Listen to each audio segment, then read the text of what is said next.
श्री राधे राधे, जय श्री राम, जय Hanuman. Good evening बच्चों एंड अभिभावक। ये वीडियो उन बच्चों के लिए है जो 2025 से 26 की तरफ मूव कर रहे हैं और उनका सपना है देश के सर्वोच्च कॉलेज IIT से इंजीनियर करना, इंजीनियरिंग की पढ़ाई करना।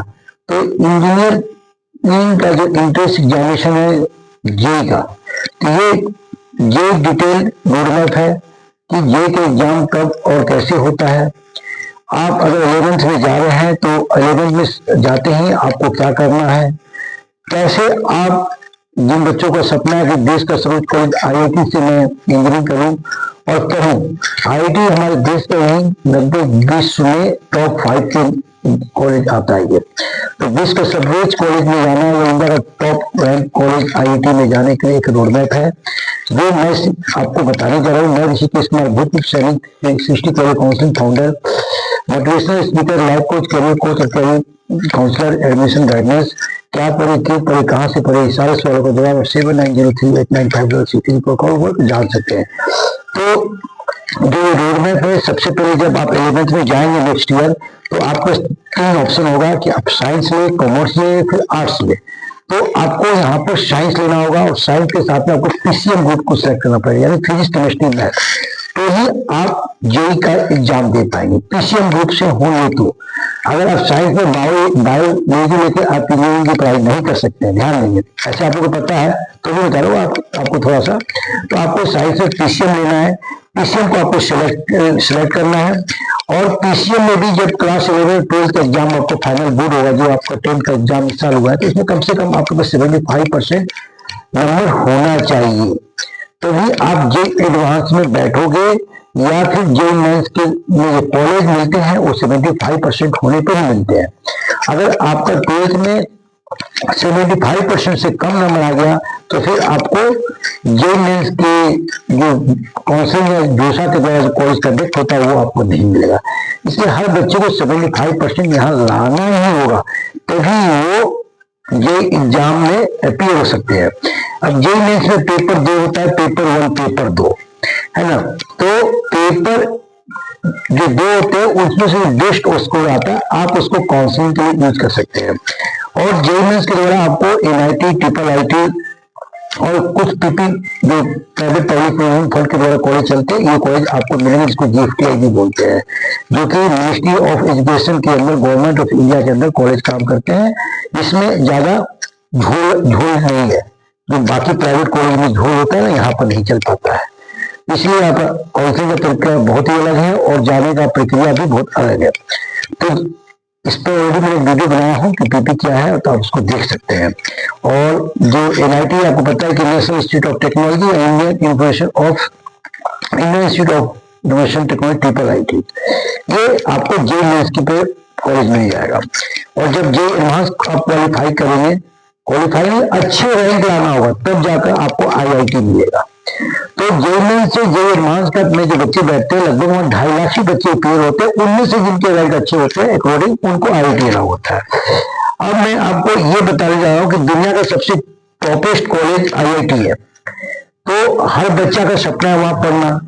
तो कोई जरूरी नहीं है कि बच्चों आपको अगर IIT में एडमिशन नहीं मिला और NIT, IIIT में आपको अच्छा इंजीनियरिंग की पढ़ाई नहीं होती, वहां भी इंजीनियरिंग की पढ़ाई अच्छी होती है, वो भी बेस्ट कॉलेज है मेरी नजर में।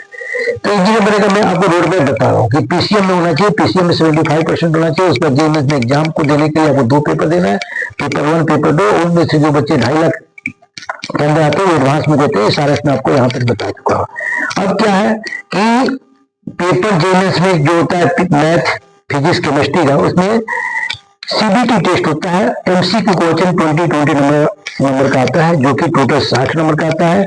और न्यूमेरिकल 10 क्वेश्चन आते हैं, जिसमें से 5 ही सोल्व करने हैं। यहाँ पर भी आपको 25, यह टोटल 300 नंबर का आपका एग्जाम होगा।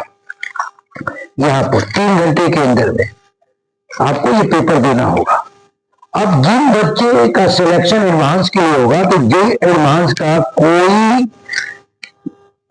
क्राइटेरिया नहीं है कि कौन सा कोच है। कोई ऐसा नहीं है कि आपका ये क्वेश्चन आएगा या 100 ही क्वेश्चन आएगा, कभी 80 क्वेश्चन आते, कभी 55 क्वेश्चन आते, कभी 51। फिक्स नहीं है क्वेश्चन कितने आएंगे, तो भी जेई मेंस फिक्स है। डिफिकल्ट यहाँ पर और यहाँ भी 2 शिफ्ट में एग्जाम होता है, शिफ्ट 1 शिफ्ट 2। तो आप ऐसा मत सोचिए कि शिफ्ट 1 में कितने में एग्जाम दे रहे हैं, आपको दोनों शिफ्ट देना होगा। दोनों शिफ्ट यानी 3-3 6 घंटा का एग्जाम है, 6 घंटा जो एडवांस का पेपर होता है। सोचो कितना टफ एग्जाम है। क्योंकि आप देश के सर्वोच्च कॉलेज में पढ़ने जा रहे हैं, तो वहां पर अच्छे अच्छे बच्चे इंडिया के छठ पे आते हैं जो पूरे क्लीन है, और उसके वर्ल्ड कुछ बच्चे वर्ल्ड लेवल के एग्जाम देते हैं, विश्व के बच्चे अलग, कंट्री बच्चे जो एडवांस के पेपर देते हैं उनके अलग से रिजर्वेशन होते हैं। यहाँ पे SC/ST OBC का रिजर्वेशन कोटा है, उसके अलावा डिफेंस कैटेगरी का लगता है, EWS लगता है, और जनरल और तो पूछो मत उनको बेचारा, तो कोई रिजर्वेशन मिलता नहीं है। सोचिए वो कितने क्लीन होते हैं। तो यहाँ पर पढ़ना तो बहुत ही सभी को सपना है। मैंने तो कभी जेईई का पेपर नहीं दिया, लेकिन मैं काउंसलिंग के द्वारा जाना, कोई जब मैं कैरियर काउंसलिंग को कंसेप्ट को पढ़ा कि मैं आगे सेना से रिटायरमेंट होने के बाद मैं इसको यही करूंगा, बच्चों को रास्ता बताऊंगा, और इंडिया में जितने भी विभिन्न तरह की एग्जामिनेशन है उसको मैं पढ़ करके बच्चों को बताऊंगा इस एग्जाम में जाने की तरीका क्या है, काउंसलिंग क्या है, कम नंबर पर कैसे अच्छी कॉलेज मिलेगा। अगर काउंसलिंग की जानकारी नहीं है तो आपको पास अच्छा नंबर रखे भी आपको अच्छा कॉलेज नहीं मिल पाएगा। हमारे देश में काउंसलिंग की प्रक्रिया अलग है, जैसे अब जेईई के द्वारा IIT में जाने के लिए दूसरा काउंसलिंग होता है, इसलिए कुछ कॉलेजों डिपेंडेंट काउंसलिंग होता है, कुछ ओपन काउंसलिंग होता है, कुछ स्टेट काउंसलिंग होता है, और मैं वीडियो बनाया हूँ। तो आपको अगर इंजीनियरिंग करना है और अगर आप जेईई क्रैक नहीं कर पा रहे, जेईई क्रैक नहीं कर पा रहे हैं, तो एक अच्छे काउंसलर के पास अगर आप जाते हैं तो वो आपको निश्चित आपको बेस्ट कॉलेज दिलाएगा, क्योंकि उसे पता है कि आपके जेईई के अकॉर्डिंग कौन सा स्टेट कॉलेज है। बहुत सारे जेईई के रैंक को अकॉर्डिंग करते हैं स्टेट कॉलेज या प्राइवेट कॉलेज। तो मैं तो ओनली फॉर गवर्नमेंट कॉलेज की काउंसलिंग करता हूँ। कुछ प्राइवेट कॉलेज को लेकर चलता है जो मेरे नजर में अच्छा है, कि उनका फीस कम है कंपेयर में उन प्राइवेट कॉलेजों की अपेक्षा, जो कि उनका जो एवरेज प्लेसमेंट है वो उनका एवरेज LPA के बराबर ही है। तो कॉलेज को पकड़ना भी बहुत मुश्किल है, पेरेंट्स के लिए भी और बच्चों के लिए। तो आप कॉलेज कंसल्ट के पास ना जाके कॉलेज काउंसलर के पास जाएंगे तो आपको बताएंगे, कैरियर काउंसलर सॉरी, कि आपका करियर क्या सही रहेगा, कौन सा कोर्स आपके लिए अच्छा होगा। कंसल्ट के पास जाएंगे तो 100% आपको कहीं कहीं एडमिशन करा देगा, वो 110% प्राइवेट कॉलेज होगा, या प्राइवेट कॉलेज में फीस भी काफी ज्यादा लगेगा, एवरेज रुपया आपको 4 से 5 लगेगा। इसलिए मैं हर वीडियो बोलता हूँ कि कॉलेज कंसल्ट से जुड़ रहे, काउंसलर से संपर्क करें, काउंसलर को पता है आपका रोड मैप बनाकर दे देगा, उस रोड मैप के अनुसार आप चलो, पक्का आप सफलता आपके साथ लगेगी। तो ये जो मैंने आपको बताया था श्रमिक से गया था, थोड़ा सा आपको अपने कैरियर काउंसलर और कॉलेज कंसल्ट को लेकर मैं आपको एक मिनट में जो बताया। अब मैं जो दोबारा जाता हूँ, पेपर 2 है, शिफ्ट 1 शिफ्ट 2 6 घंटा के एग्जाम है। यहाँ भी 300 नंबर का पेपर होगा, MCQ क्वेश्चन आएगा, नहीं के आएंगे, और क्वेश्चन पैटर्न फिक्स ही नहीं कैसा क्वेश्चन आएगा। सबसे दिक्कत इसी बात का है कि आपको वहां तो फिक्स है कि भैया यहाँ 80 क्वेश्चन भी आ सकते हैं, 15 क्वेश्चन 50 क्वेश्चन भी आ सकते हैं, 100 क्वेश्चन भी आ सकते हैं, और बड़ी मार्किंग सिस्टम है इनका। थोड़ा सा आप उसको नेट पे देख ले कि बड़ी मार्किंग सिस्टम क्या है, फुल है, अपेंडिसिव है, निगेटिव मार्किंग है, सारा कुछ है। तो ये है इंजीनियरिंग बनने का सपना IIT में जाने के लिए। लेकिन जो बच्चे अगर IIT में नहीं जाए तो हर एक स्टेट कॉलेज का, हर एक स्टेट में खुद का इंट्रेंस एग्जाम के दौरान उनका राजकीय कॉलेज में एडमिशन मिलता है, जहां से आप इंजीनियर बन सकते हैं।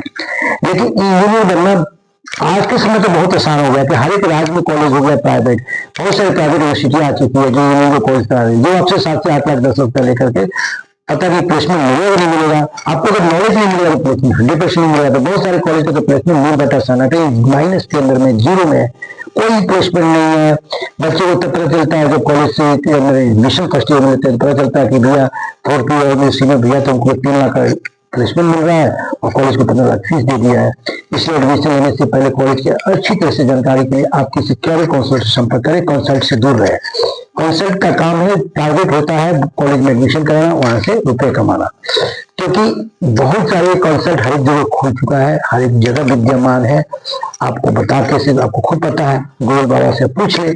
लेकिन अगर आपको सरकारी गवर्नमेंट कॉलेज में जेईई के रैंक के अकॉर्डिंग गवर्नमेंट कॉलेज में जाना है, आप मेरे पास आए या किसी भी तरह काउंसलर के पास जाए, अच्छे काउंसलर के पास, आपको 100% कम से कम नंबर भी गवर्नमेंट कॉलेज दिला देगा। कैसा लगा ये वीडियो आप मुझे कमेंट बॉक्स में लिखें और अपना अनुभव अपने दोस्तों के बीच में शेयर करें। मैं भोजपुर सैनिक Rishikesh Kumar, career counsellor, motivational, life coach, admission guidance, क्या पढ़े, क्यों पढ़े, कहां से पढ़े, सारे सवालों का जवाब एक क्लिक पर 7903895063 पर जान सकते हैं। और फ्यूचर में अपने बच्चों को लेकर आप कैरियर को लेकर चिंता उन पेरेंट्स से निवेदन है तो मुझसे आप संपर्क करें।